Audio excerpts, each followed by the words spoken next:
ರಾಜ್ಯ ಕಾನೂನು ಸೇವೆಗಳ ಪ್ರಾಧಿಕಾರವು ಜಿಲ್ಲಾ ಆಡಳಿತ ಮತ್ತು ಜಿಲ್ಲಾ ವಕೀಲರ ಸಂಘದ ಸಹಯೋಗದಲ್ಲಿ ನವೆಂಬರ್ 15ರಂದು ಹಮ್ಮಿಕೊಂಡಿದ್ದ ಕಾರ್ಯಕ್ರಮದಲ್ಲಿ ರಾಯಚೂರು ಜಿಲ್ಲೆಯ ವಿವಿಧ ಭಾಗಗಳಿಂದ ಆಗಮಿಸಿದ ಮಾಜಿ ದೇವದಾಸಿಯರು ಸಕ್ರಿಯ ಭಾಗಿಯಾಗಿದ್ದರು.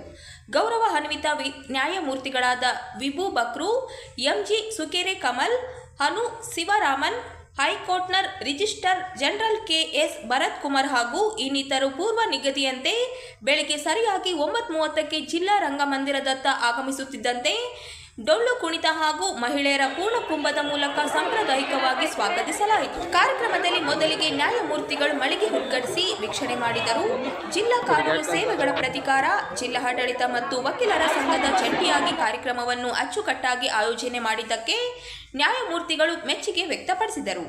ಜಿಲ್ಲಾ ಕಾನೂನು ಸೇವೆಗಳ ಪ್ರಾಧಿಕಾರ, ವಿಮುಕ್ತಿ ದೇವದಾಸಿ ಸಂಘ, ಜಿಲ್ಲಾ ಪೊಲೀಸ್ ಇಲಾಖೆ, ಕೃಷಿ ತೋಟಗಾರಿಕಾ ಇಲಾಖೆ, ಕಾರ್ಮಿಕ ಇಲಾಖೆ, ಮಹಿಳಾ ಮತ್ತು ಮಕ್ಕಳ ಅಭಿವೃದ್ಧಿ ಇಲಾಖೆ, ಆರೋಗ್ಯ ಇಲಾಖೆ, ಕಲ್ಯಾಣ ಕರ್ನಾಟಕ ರಾಜ್ಯ ರಸ್ತೆ ಸಾರಿಗೆ ಸಂಸ್ಥೆ, ಪ್ರಾದೇಶಿಕ ಸಾರಿಗೆ ಇಲಾಖೆ, ಜಿಲ್ಲಾ ಪಂಚಾಯತ್, ಸಮಾಜ ಕಲ್ಯಾಣ ಇಲಾಖೆ, ಅಂಬೇಡ್ಕರ್ ಅಭಿವೃದ್ಧಿ ನಿಗಮ, ಶಾಲಾ ಶಿಕ್ಷಣ ಇಲಾಖೆ, ಕನ್ನಡ ಮತ್ತು ಸಂಸ್ಕೃತಿ ಇಲಾಖೆ, ಮಹಾನಗರ ಪಾಲಿಕೆ, ಕಂದಾಯ ಇಲಾಖೆ, ಹಿರಿಯ ನಾಗರಿಕರ ವಿಕಲಚೇತನರ ಕಲ್ಯಾಣ ಇಲಾಖೆ,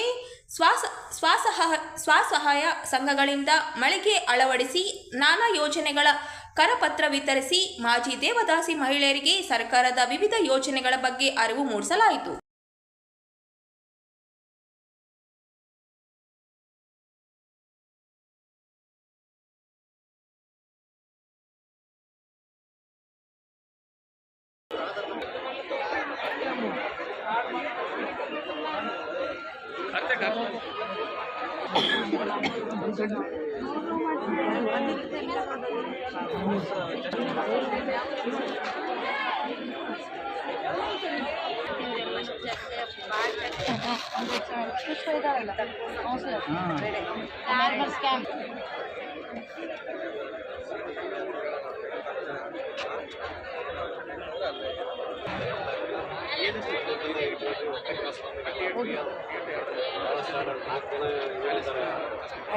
ಸರ್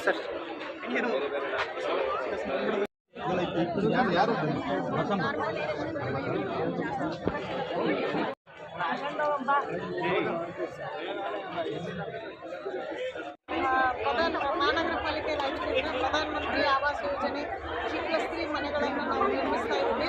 ಇದು SC/ST ಸಲುವಾಗಿ ನಮಗೆ ಇವಾಗ ಸದ್ಯ ಇರೋದು ಮನೆಗೆ ಇರ್ತಕ್ಕಂಥ ಮನೆಗಳು SC/ST ಸಲುವಾಗಿ ಇದು ಸುಮಾರು 9 ಲಕ್ಷ ಮನೆಗಳಿದ್ದು G+3 ಮಾದರಿಯಲ್ಲಿ ನಾವು ಮನೆಗಳನ್ನು ನಿರ್ಮಿಸ್ತಾ ಇದ್ದೀವಿ. ರಾಯಚೂರಲ್ಲಿ 2419 ಮನೆಗಳು, ಅದು ಹಾಸನ ಡಿಸ್ಟಿಕ್ಕಿಗೆ, ರಾಯಚೂರು ಜಿಲ್ಲೆಗೆ ನಾವು ಒಂದೇ ಒಂದು ಪ್ರಾಜೆಕ್ಟನ್ನು ಈಗ ಸ್ಟಾರ್ಟ್ ಮಾಡಿರೋದು.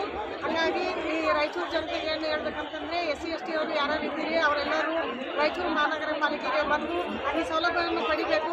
ಕೇಂದ್ರ ಸರ್ಕಾರದಿಂದ 1.5 ಲಕ್ಷ, ರಾಜ್ಯ ಸರ್ಕಾರದಿಂದ 2 ಲಕ್ಷ SC/ST ಅವರಿಗೆ.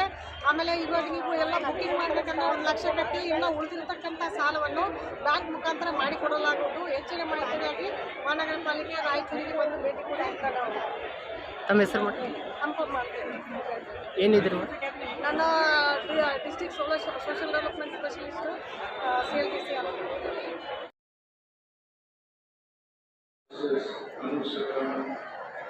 ನಾಗರಿಕರ ಸಹಭಾಗಿತ್ವ ಸರ್ಕಾರ ಮತ್ತು ಪೊಲೀಸ್ ಇಲಾಖೆಯ ದಿಟ್ಟ ಕ್ರಮ, ಜಿಲ್ಲಾ ಕಾನೂನು ಸೇವೆಗಳ ಪ್ರಾಧಿಕಾರದ ಕಾರ್ಯಯೋಜನೆ ಮತ್ತು ಮಾಧ್ಯಮದ ಸಹಕಾರದ ಸಂಘಟಿತ ಪ್ರಯತ್ನದಿಂದ ದೇವದಾಸಿ ಪದ್ಧತಿಯನ್ನು ಬೇರೆ ಸಮೇತ ಕಿತ್ತೊಗೆಯಬಹುದಾಗಿದೆ ಎಂದು ಕರ್ನಾಟಕ ರಾಜ್ಯ ಕಾನೂನು ಸೇವೆಗಳ ಪ್ರಾಧಿಕಾರದ ಪ್ರಧಾನ ಪೋಷಕರು ಹಾಗೂ ಕರ್ನಾಟಕ ಉಚ್ಚ ನ್ಯಾಯಾಲಯದ ಗೌರವಾನ್ವಿತ ಮುಖ್ಯ ನ್ಯಾಯಮೂರ್ತಿಗಳಾದ ವಿಭು ಬಕ್ರು ಅವರು ಹೇಳಿದರು. ಬೆಂಗಳೂರಿನ ಕರ್ನಾಟಕ ರಾಜ್ಯ ಕಾನೂನು ಸೇವೆಗಳ ಪ್ರಾಧಿಕಾರ, ರಾಯಚೂರು ಜಿಲ್ಲಾ ಕಾನೂನು ಸೇವೆಗಳ ಪ್ರಾಧಿಕಾರ, ಜಿಲ್ಲಾ ಆಡಳಿತ ಮತ್ತು ಜಿಲ್ಲಾ ವಕೀಲರ ಸಂಘ ರಾಯಚೂರು ಇವರ ಸಂಯುಕ್ತಾಶ್ರಯದಲ್ಲಿ ನವೆಂಬರ್ 15ರಂದು ನಗರದ ಶ್ರೀ ಪಂಡಿತ್ ಸಿದ್ದರಾಮ ಜಂಬದಿನಿ ರಂಗಮಂದಿರದಲ್ಲಿ ನಡೆದ ಬೃಹತ್ ಆರೋಗ್ಯ ಶಿಬಿರ ಮತ್ತು ಕಾನೂನು ಸಾಕ್ಷರತಾ ಕಾರ್ಯಕ್ರಮಕ್ಕೆ ಚಾಲನೆ ನೀಡಿ ಅವರು ಮಾತನಾಡಿದರು. ಕರ್ನಾಟಕ ದೇವದಾಸಿ ಪದ್ಧತಿ ತಡೆಗಟ್ಟುವಿಕೆ, ನಿಷೇಧ, ಪರಿಹಾರ ಮತ್ತು ಪುನರ್ವಸತಿ ಕಾಯ್ದೆ 2025 ದೇವದಾಸಿ ಮಕ್ಕಳ ಪಿತೃತ್ವ ಪ್ರಜಾಪ್ರಭುತ್ವದ ಹಕ್ಕು, ಸಮಗ್ರ ಪುನರ್ವಸತಿ, ಆರೋಗ್ಯ, ಶಿಕ್ಷಣ ಮತ್ತು ಉದ್ಯೋಗಾವಕಾಶಗಳನ್ನು ಒದಗಿಸುವ ಗುರಿ ಹೊಂದಿದೆ. ಈ ಬಗ್ಗೆ ನಾವು ಗಮನ ಹರಿಸಬೇಕು. ಮಾಜಿ ದೇವದಾಸಿಯರ ಕುಟುಂಬದವರಿಗೆ ವಸತಿ ಅಧ್ಯಯನ ನಡೆದು ಅವರ ಮಕ್ಕಳಿಗೆ ಶಿಕ್ಷಣ ಮತ್ತು ಕುಟುಂಬಗಳಿಗೆ ಆರ್ಥಿಕ ಶಕ್ತಿ ತುಂಬುವ ಕಾರ್ಯವಾಗಬೇಕು ಎಂದು ತಿಳಿಸಿದರು. Empowerment must come from within the community fast and prevent this practice from continuing. We must focus on education, healthcare, education, supporting marriages of Devdasis and their daughters, providing household and assets in the need.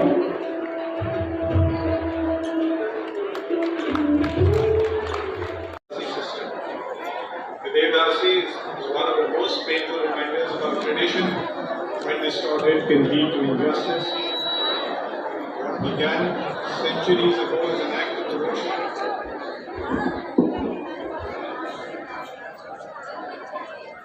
Has over time become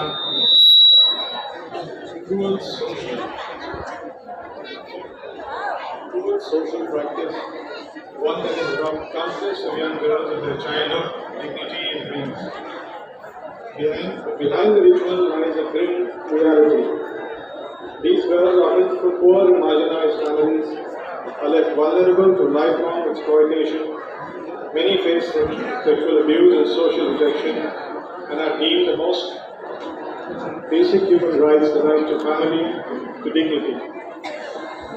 In 2022, the National Human Rights Commission issued notices to several states governments, including Karnataka, Andhra Pradesh, Telangana, Maharashtra, observing that the Devdasi system continues to exist in parts of our country despite being legally prohibited some years ago.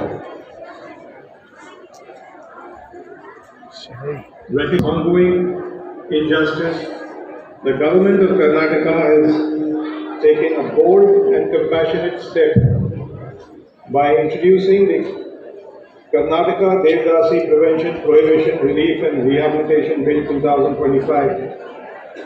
This legislation is aimed not only at eradicating the practice but also ensuring the rehabilitation and empowerment of its survivors. On 23rd June 2025, the Karnataka State Human Rights Commission directed the Chief Secretary to carry out a comprehensive statewide survey of all Devdasi women, a critical step towards understanding the realities and restoring their rights. And Devdurga Taluk में 3,433 घर और 1,180 देवदासी परिवारों का पहचान की गई। ये एक शुरुआत है, पर इस शुरुआत में एक आश्वासन है कि ये कार्यक्रम पूरा होगा, कि ये